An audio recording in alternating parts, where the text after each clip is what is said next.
آقا ما 10 کیلو خرمالو رسیدیم، رسیده ها، بریم بریزیمش دبه. بعدی که کلاه کار کندم، اینجایی هم که گل زده و سفیدک زده جدا میکنم، بدون شستن میرزمش دبه. بعد 48 ساعت با دست لش میکنم و همش میزنم.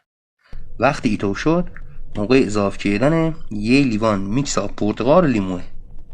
یه لیوانم استارتر کشمش که داخل پیج آموزش دادم میرزم روش. اینجا میشه بهش 2 کیلو کشمش کاردی اضافه کنی جوی شکر، ولی من نمیزنم.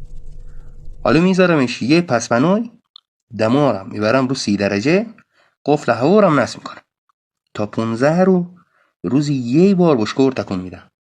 تو وقتی دیدم تخمیر تموم شده. بعد حدود 20 رو توفالو رو میریزم توی یه ترشواله‌ای، یه آب کشیش میکنم ساده، نه میچلونم نه کیسش میکنم. با این وجود 3 لیتر به من شراب داد که من یه 1.5 میخوام با اجازهتون برگردونم تو توفالو برای آبدار بودن و تقدیرش.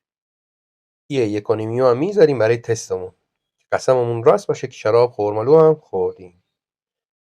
یه قفل هوا براش میزنم تا زمانی که گازش خارج بشه و شیشش کنم. بریم سراغ توفالو ببینیم توفالو چی میشه.